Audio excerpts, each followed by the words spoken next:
Now in just a moment, we're going to be going back in time into the past life that is most affecting you today. You can trust your deep inner mind, trust your first impressions. I'm going to count backwards from 5 down to 1. When I do, the scene that is on your mind will start to illuminate. Number 5, the screen in your mind lights up. As you're moving in, let the movie theater keep fading away. You're moving into the scene. On 4, you're starting to sense yourself back then. On 3, if you like, you can start to become the person you were back then. On 2, finding yourself fully there, the scene surrounds you. And on number 1, be there now. And tell me, is it day or night? It's day. Are you alone or with others? I'm with others, but I feel alone.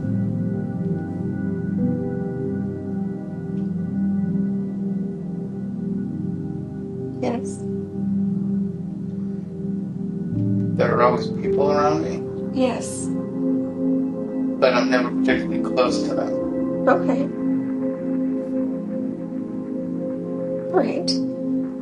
And let's go ahead and take a look at your feet and tell me, what are you wearing on your feet? Black shoes with sort of gold-looking buckles. They're very shiny. Okay. And take a look at your clothing and tell me, what does that look like? It's all black. Almost sort of like a cape, but not necessarily formal, more like a cloak, I guess, is what I'm wearing. Okay, a cloak. Very good.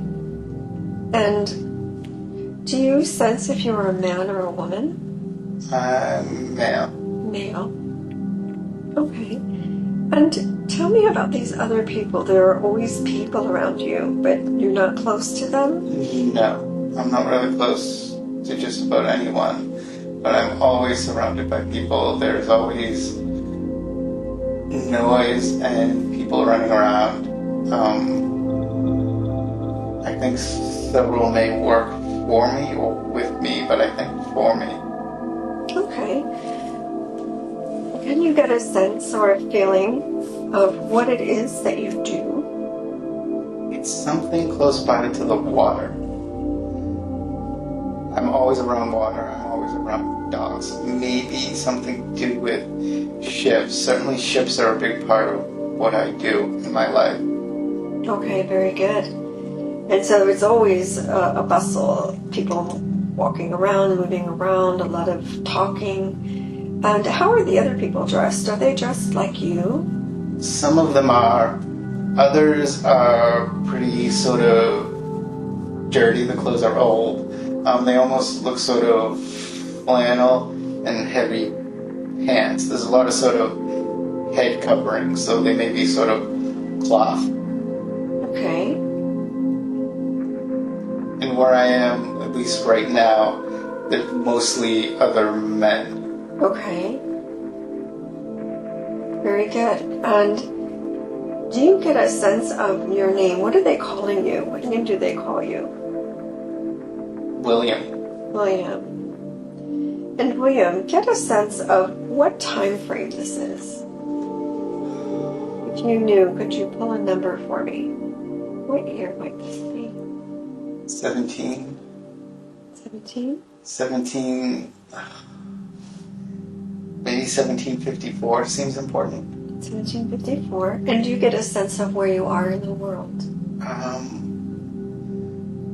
I think I'm somewhere, what I guess we would now call it sort of the West, or maybe sort of North America, but I know so much of it is around water and islands, even though I never really get to go anywhere.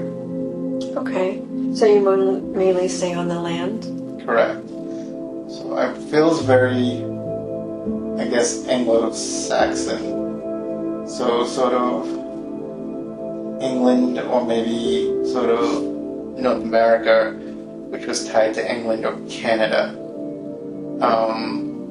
Perhaps sort of something like Nova Scotia, because it's awfully chilly. But I think I may have been born in England. Okay. Certainly that seems very important to me.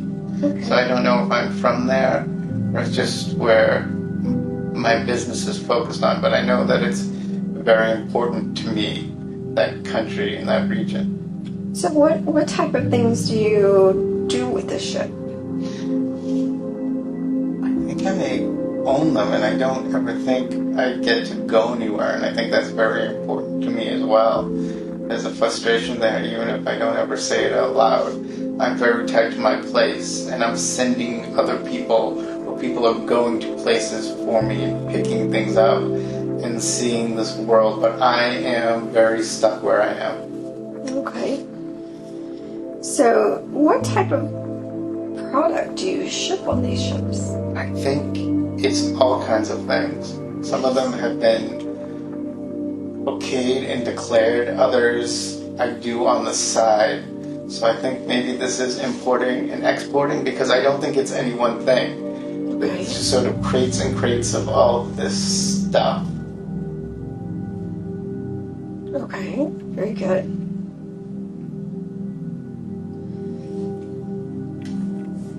And so you are you married, William? Yes. And is your home nearby where you're at with these ships? Yes, but I think I may have more than one location that I call home, so there may be several, but I know that I have a place that I stay at on the docks, and I think there's a much larger home or compound that also belongs to me. Okay.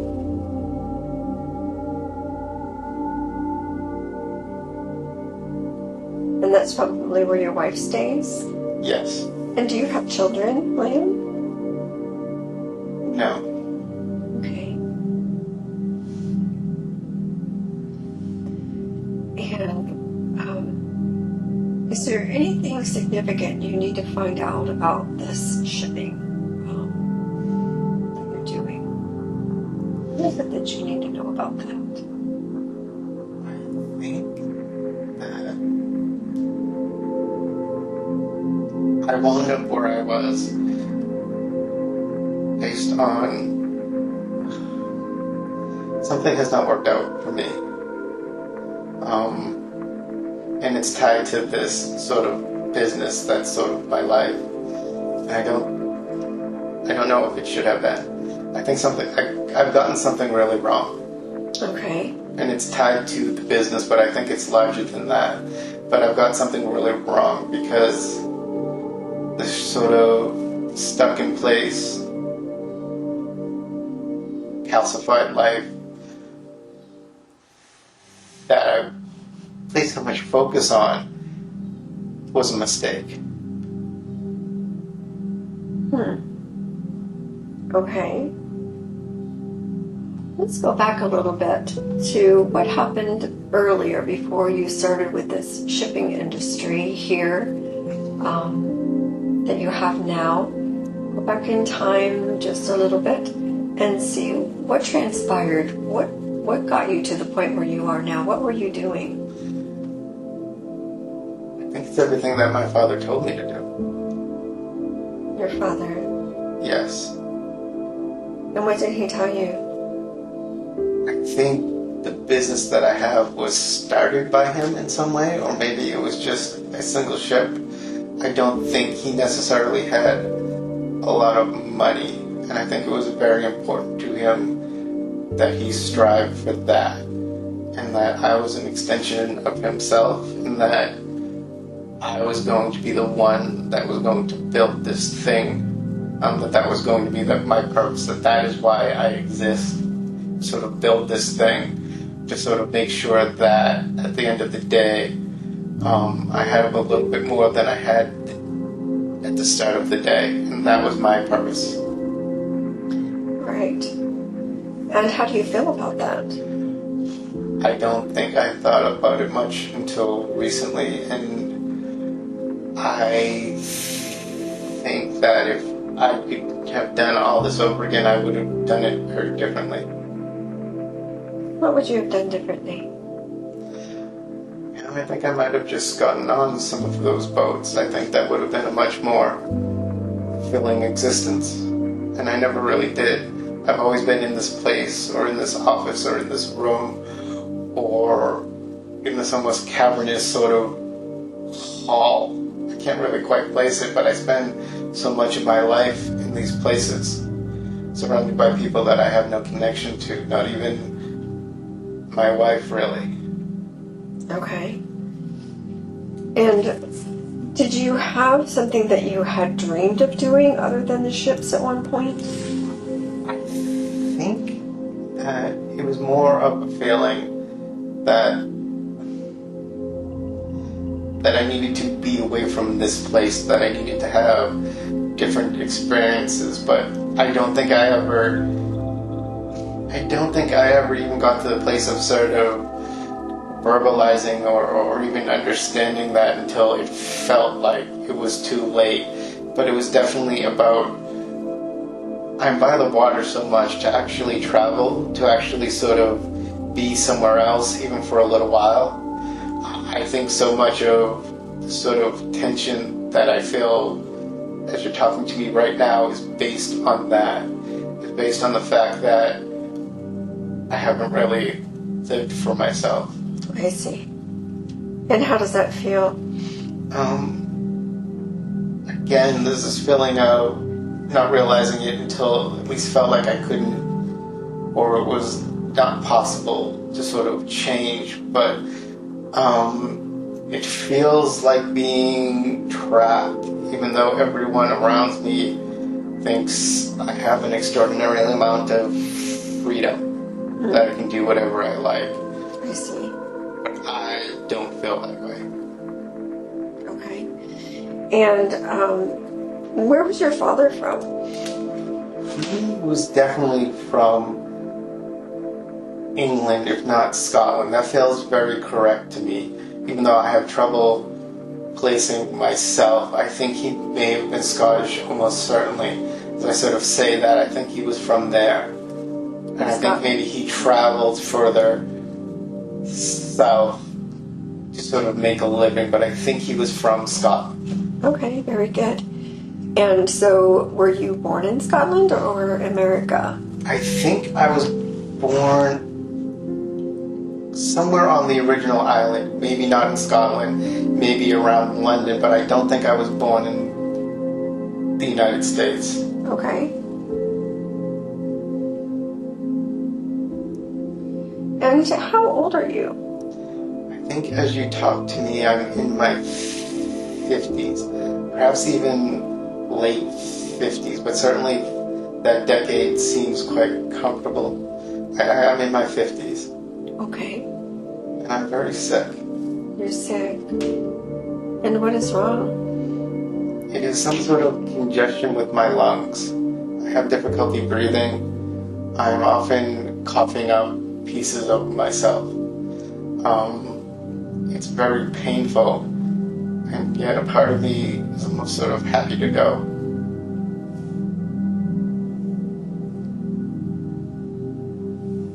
And as you're sick like this and you're still working, are you still working? Yes, I don't get to the actual house sort of by the dock, but it's not really a house. It's a house in name. It's a firm. I don't get there much, but I'm in a position where people will come to me and I can dictate. That is the one way I can react or interact with anyone, is sort of dictating to them. So I'm doing that a lot.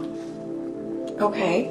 And so do you mainly stay at the bigger estate with your wife? Yes, but I don't see my wife much. Okay. Does she still live there? Yes. And what is your wife's name?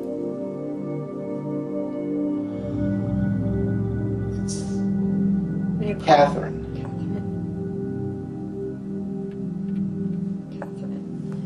Okay. And how did you meet Catherine?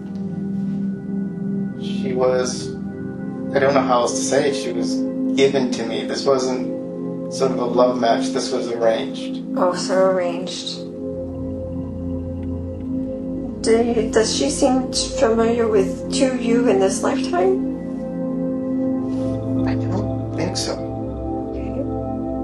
Maybe that's because I'm just so certain now she doesn't want much to do with me. I see.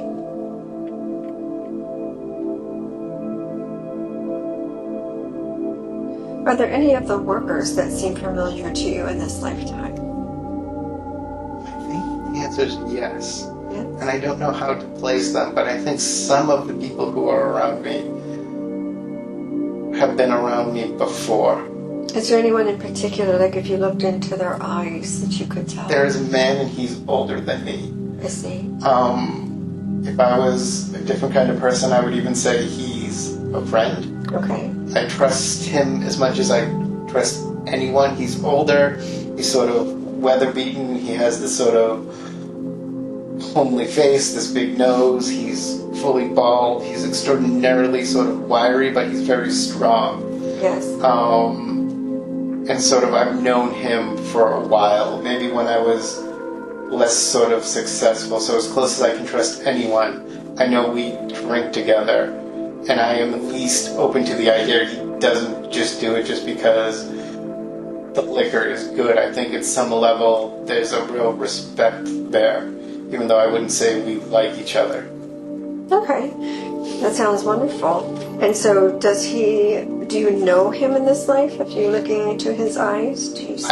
I would know him, and I don't know from where, but I think at one point he was in this life life with me now. I think maybe when I was much younger. Okay. I think maybe in a role of not authority, someone who I looked to, someone who I guess when I was often very sort of afraid or anxious, I would at least believe that their heart was in the right place and I could maybe come close to trusting them. Okay.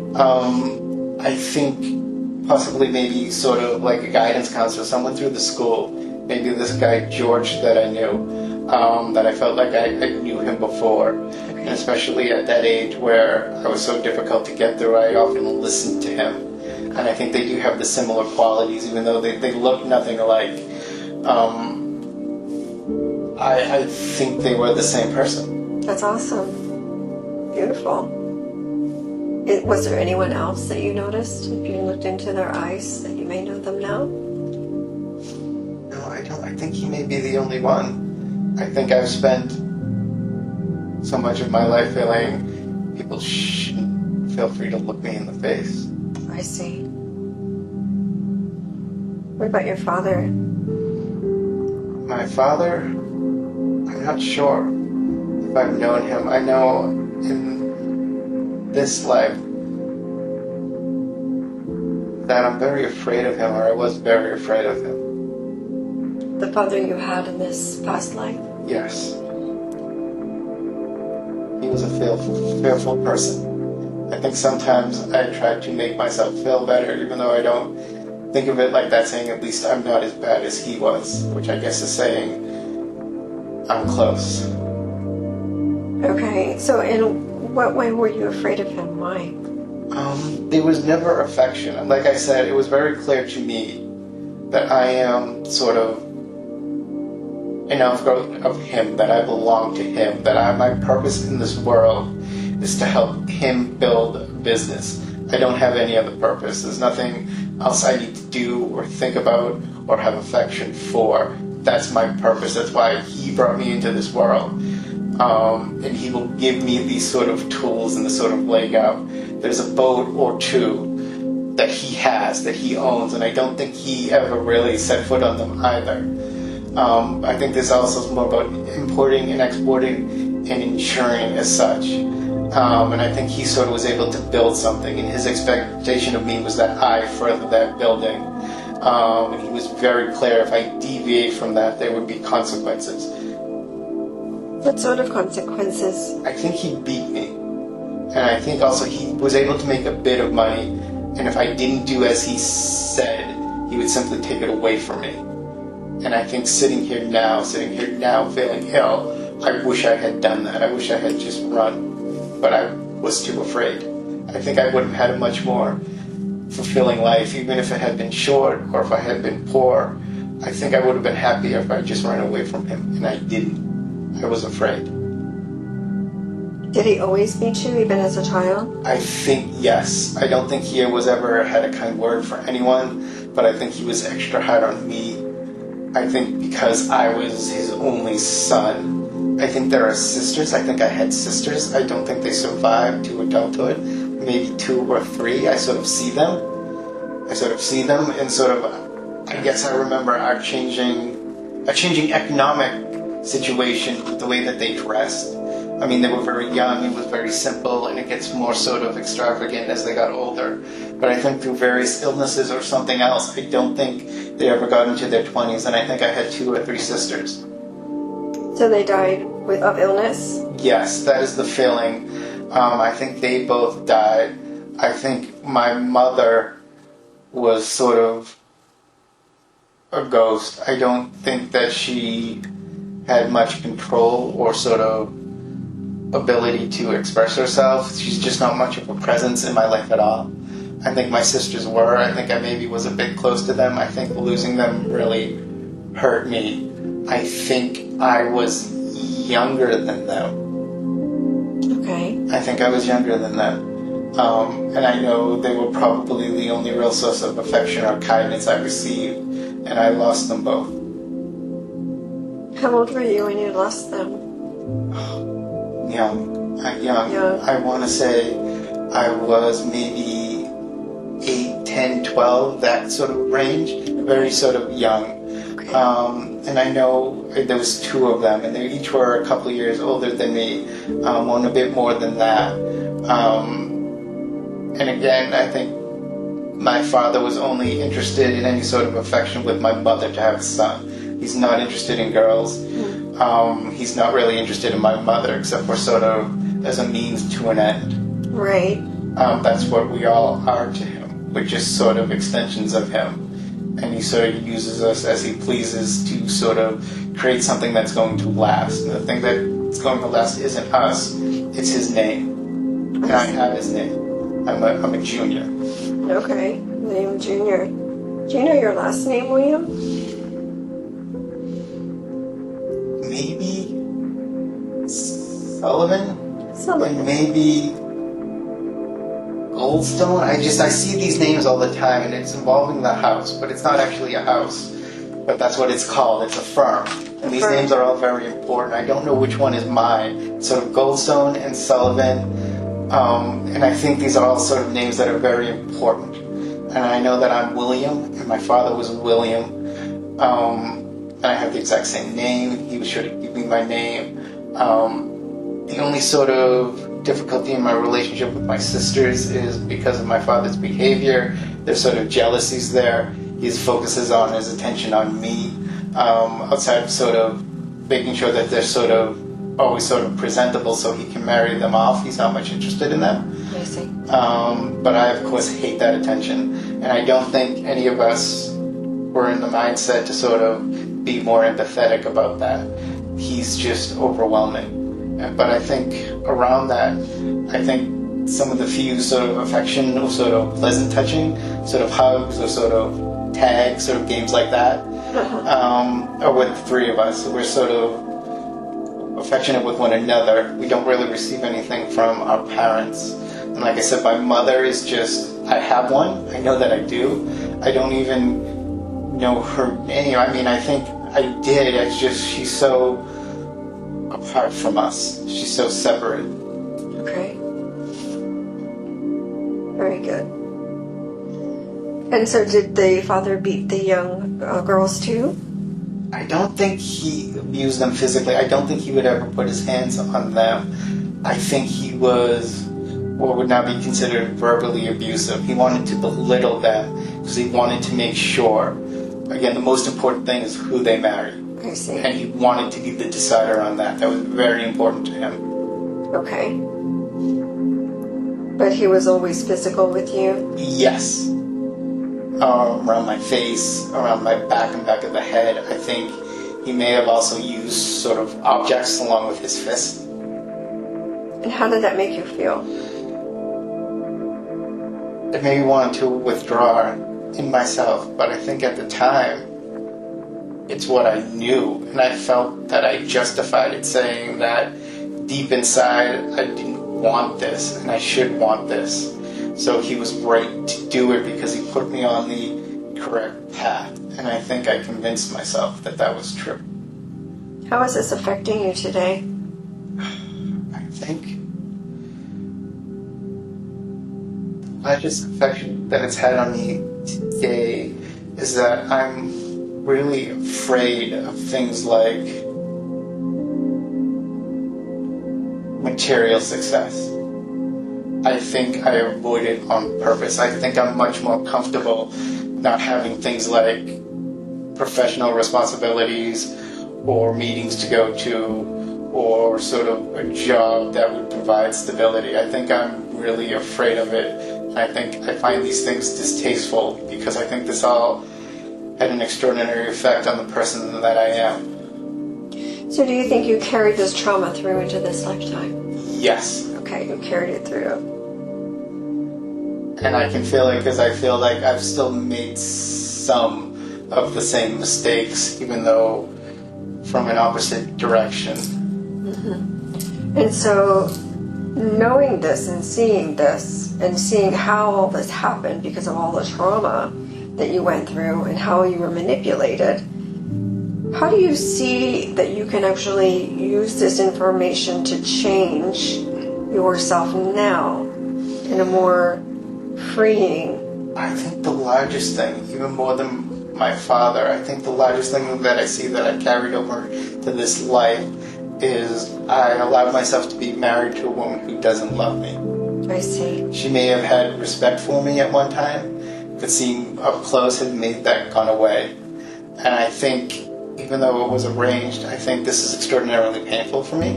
Okay. I think that the idea of sort of affectionate and closeness feels so like risking failure. I think it explains why I'm so sort of withdrawn. It explains why I have this difficulty sort of trusting or believing that when people care about me, mm-hmm. that it could be something that's true. And I think remembering this now, like seeing all this, like things that I'm taking from this is so much of this person who I feel this connection with, this guy. It wasn't even that he was sort of unlovable. It was he was making all of these decisions that were incorrect. And I think that I can maybe go over this stuff. I mean, everything seems so foreign now, this sort of arranged marriage to this very wealthy man. But at the same time, I know it's been affecting my decisions. I feel it. Mm-hmm. Even though there's no real connection. My life is so entirely different. Except for I have all of this sort of weight on me and this sort of anxiety around that. And sort of, I feel like I almost may have been born feeling trapped. I see. I mean, I can feel it sitting here. I felt so sort of relaxed sitting here at the beginning, and now there's all this tension, and I just sort of understand where it comes from, at least in part, right? I mean, there's other things going on, there's sort of larger things, but I think these experiences that I have gone through, and I sit here knowing that I did, I brought them all with me, and I can sort of feel them weighing on me right now. Like, again, the water again, that if I was actually in water, I would just sink because I am so heavy. Right. So these feelings are so heavy and just so traumatizing that, you didn't resolve them. They carried over and affected your lifetime today.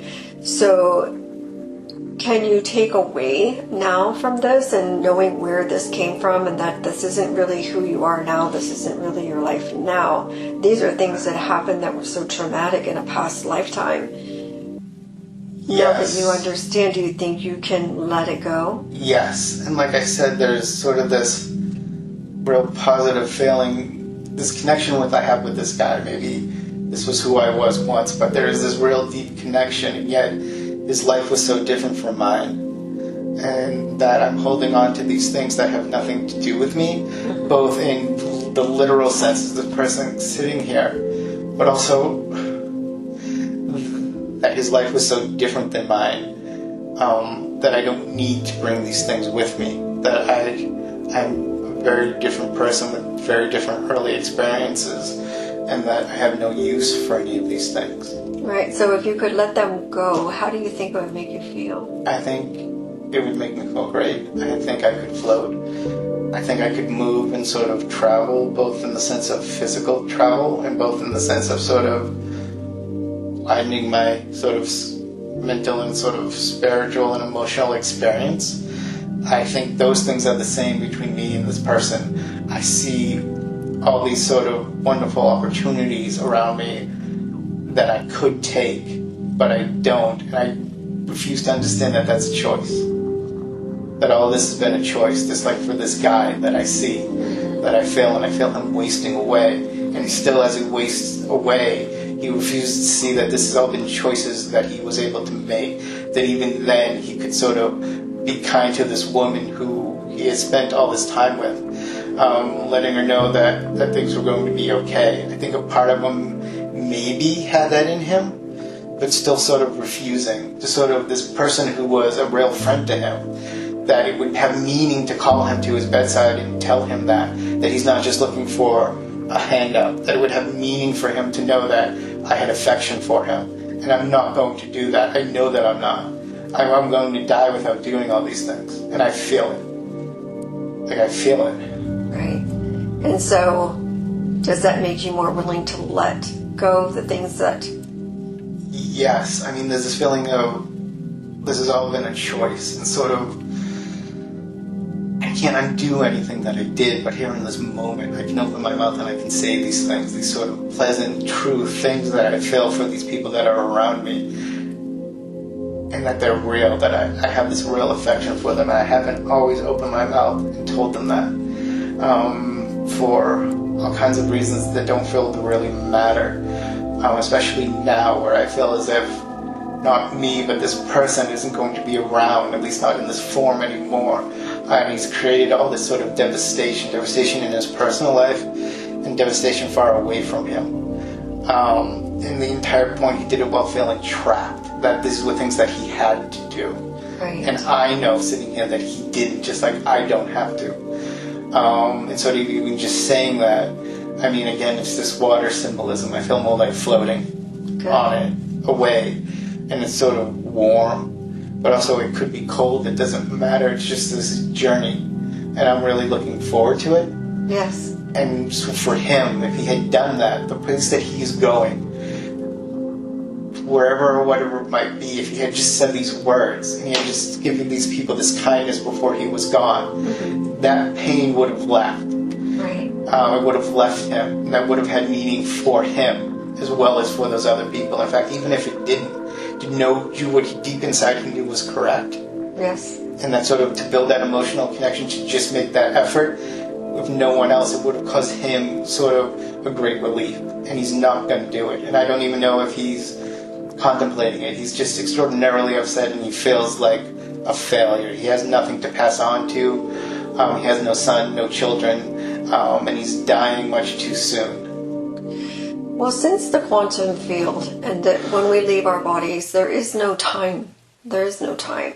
So would it help if this, William, would it help you to now express in words, I value the relationship I have with these men? Express to them now how you feel.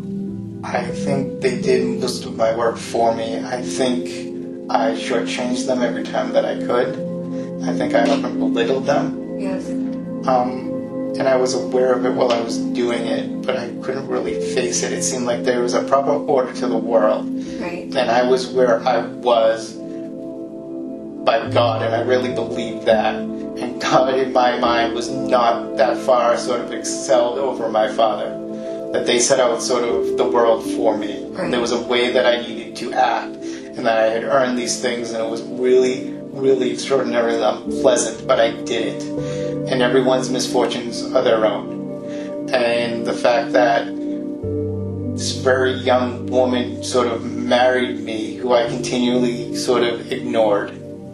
I didn't want her anywhere near me, for reasons that don't even really make sense to me now. But I remember pushing her away all the time, unless she did exactly. I wanted to dictate to her the way I dictated to my employees. That is what I wanted. And any sort of deviation from that. And like my father with my sisters, I never put my hands on her, but I was very cruel to her. Sort of pushing her away to where I could, I don't know, maybe prove to myself that I am unlovable. And I couldn't undo any of that because I did it. But I at least could have told her that I've known what I've done. That there was a time where she did really matter to me, even though I knew there was no real love there. I knew she did look up to me. And I think that angered me because I didn't want to be considered sort of a father figure. I wanted to be her husband, and she was never going to see that way. But that wasn't her fault. She didn't have any choice in this. It was something that was done so our families could be together, but together in business. Right. What was her family's business? Her family's business, I think, would have been farmland. Okay. I see tons and tons and tons of corn. I see. Is that something you transported? Yes. Okay. And I think that was how the relationship was built. Okay. And I think her father was a contemporary of mine. And I think she was much younger. Okay. Do you see a pattern that maybe you learned from your father, how to treat the wife and how to treat other people around them? Yes. My father was very sort of emotionally, I want to say not stunted, but limited. So sarcasm was big with him, and sort of belittling people. Everyone had an angle or a scheme. And at first I used to think it would justify his own behavior, which was never always quite sort of legal, but I think it was because he was afraid. And I think it was because he didn't feel great about himself. To sort of justify your own behavior, yes, but also to sort of bring everyone to his level, and he thought his level was very low. I see. And that had a big effect on you? Like you kind of took that on a little bit? Yes, and I also think something that I now see as good about myself is I didn't want to earn money the way that he did. Yes. And to be quite frankly, I think deep down inside that made me feel less masculine, less of a man. Right. Because I was never sort of like that. And I see that now as sort of a gift that I care more about myself and other people than to do those things. Yes. But I think at the time, I think it really caused an extraordinary amount of insecurity, sort of in living my life, and sort of friend relationships, and sort of romantic relationships, because there was a lot of insecurity in the way that I didn't find that something I wanted to do. I didn't want to live like that. I didn't want to sort of, whether overtly or not, sort of threaten people or rip them off. Right. Right. And so do you see that's how this can change who you are instead of withdrawing, how you can be more open to accepting people as they are, being more close to those that you really do value? Yes, and I think that comes from sort of accepting sort of me and understanding who I am.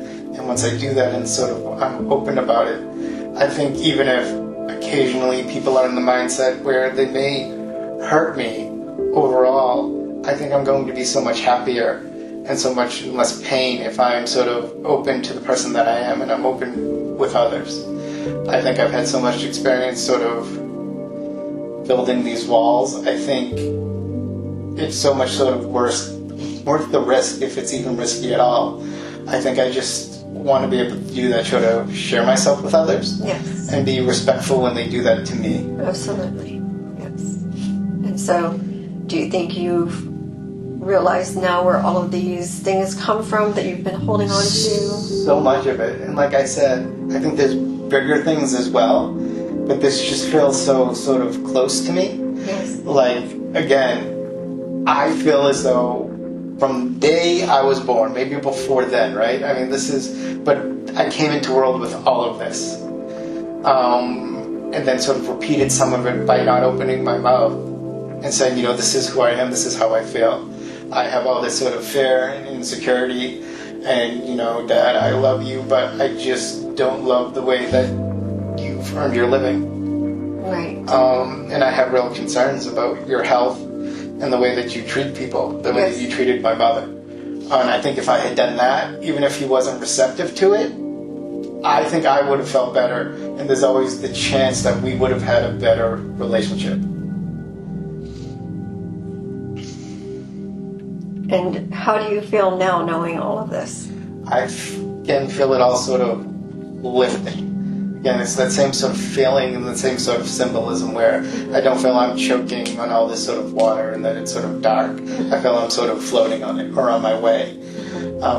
I feel that I do have freedom of movement, and if I do want to get on a ship and go someplace, I can do that. If this is more about sort of traveling either on the globe or from my sort of day-to-day existence that I've been so sort of set in my own way, out of fear, frankly. That's what it is. I've known, I think, deep down inside that if I wanted to go do these things, I would have had success, and success meaning just, for me now, understanding, making the decision to go do it and then go and sort of try it and experience it. Like, that's really what success is. The only real failure that I fail over and over again is that I'm afraid to go out and do these things. So it's a failure sort of in my head. I actually have pretty limited experience of sort of loving something and not maybe sort of getting better at it over time, you know, which is all you really sort of need or want. That all my failures are this failure of sort of nerve of sort of restricting myself, that I can't sort of move, and I know that I can. I know that I can. So your future self, what would you like to tell your future self? I think my future self, I think the important thing is the moment that you're in. I think the important thing is the moment that you're in and being open to what's in front of me. And I think I really have come to believe, even though I'm talking to my future self, that time doesn't work like that. That my life is going to be a series of sort of right now. And I feel that. And because of that, there's nothing I need to be sort of afraid of or disappointed in myself with. Just I need to understand where that pain came from, so that when I'm in that moment, I'm making these really fun and excellent and really healthy decisions for myself. And from that, I'll be able to be a much better person to the person around me. And I think this is something that I often got wrong. That being tough on myself means that I will be more in control of myself. Right. And I will be a better person, and it's made me a worse person continually. But sort of having this affection for myself and allowing myself some freedom, it makes me more compassionate to others. And I sort of see that and sort of have seen it recently, and sort of this sort of pain and anxiety is so far away from me, and it's sort of this choice to carry it, just sort of this choice to see myself as something that I need to be held under control, and I need to be constantly sort of judging myself to some sort of standard. And unless I can go out there from the gate and just, you know, fucking get it right, I don't deserve to do it, and it doesn't make any sense at all. Right. That I'm sort of not even floating, like I said, just tied to a place. And that as I let these things go, I'm much more kind to other people. And I've said that over and over again, and it's just because it's so important to me. Absolutely. And I think I've handcuffed myself out of fear that I would be a cruel person if not. I see. And the truth is that by sort of really looking at myself and being kind to me, I'm often very kind to others. People respond very well to me. If anything, I am sort of meek because of it, as opposed to sort of out there in the world. But I just have all these feelings of sort of pain and not wanting to cause people pain. And I think that it's less about any decisions that I've made, but more, these faraway decisions that I've carried with me, sort of the fear of that. And I see how it's all connected now. That I've been sort of, you know, wearing a hair shirt and whipping myself for some things I didn't actually do. Yes. And sort of letting all of that go and being kind to me, sort of seeking pleasure and knowledge. I'm going to be a great person to be around. And I can sort of even feel that hiccup of the difficulty of saying it. Yeah. It's much easier to talk about sort of the ways I feel I am wrong. And I feel like, again, this guy, this William, it's all connected to that. Or at least a lot of it is. Or at least however I've sort of existed and felt this part of sort of physical being, a lot of where I am right now had to do with what I'm seeing right now. And that feeling that, you know, even towards the end, I didn't make the correct decisions. But I can change that just by being in the moment and making these sort of really healthy, pleasant, exciting decisions right now. Perfect. And how do you feel about all of that? How does that feel? There's an emotion that I'm going through, and it's not fully pleasant, but so much of it is. You know, like I can still feel these sort of anxiety and fear and shame, all of that, saying the stuff out loud, realizing these things. Yes. But it's far weaker than the sort of relaxation and the sort of freedom that I feel. You know, I don't feel tired or tethered. Okay. I don't feel that I need to be sort of, you know, locked away somewhere for the benefit of mankind or whatever. You know, that all of this sort of anxiety and the sort of inability to connect with people was self-chosen. And it was self-chosen for really deep things that maybe had nothing to do with the guy who's sitting here right now. Yes. And I think there's a lot of joy in that, and there's a lot of excitement in that. And so much of the fear and anxiety is backward-facing. Yes. And so much is a sort of pleasure. I mean, that's really the word, sort of forward-facing. It's sort of right now. And I think I'm really excited about that. Good.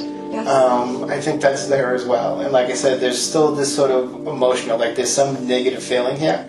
I can't tell you there's not, but it's sort of, if being overpowered is not the right word, it's certainly having less effect on sort of my nerves and my mental state than these sort of really exciting and pleasant feelings. Like they're much more in tune with that than I am with the pain, I guess is how I would put it. Okay.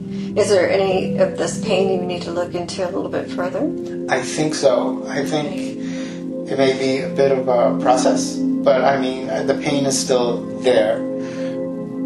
But I'm not afraid of it, if that makes sense. Okay. I'm not afraid of looking at it or talking about it Okay. or sort of inspecting why, because I don't think there's going to be some horrible thing about me that I'm going to find out. That I think I know exactly who I am. I think the person that I've caused by far the most pain to is myself. Yes. And I think I've done that by sort of walling myself off from other people, and I hear that word again, but that's what it's been. And I can sort of even sort of wear the discomfort in, you know, it's in my feet, Okay. it's in my hands, and that's sort of it.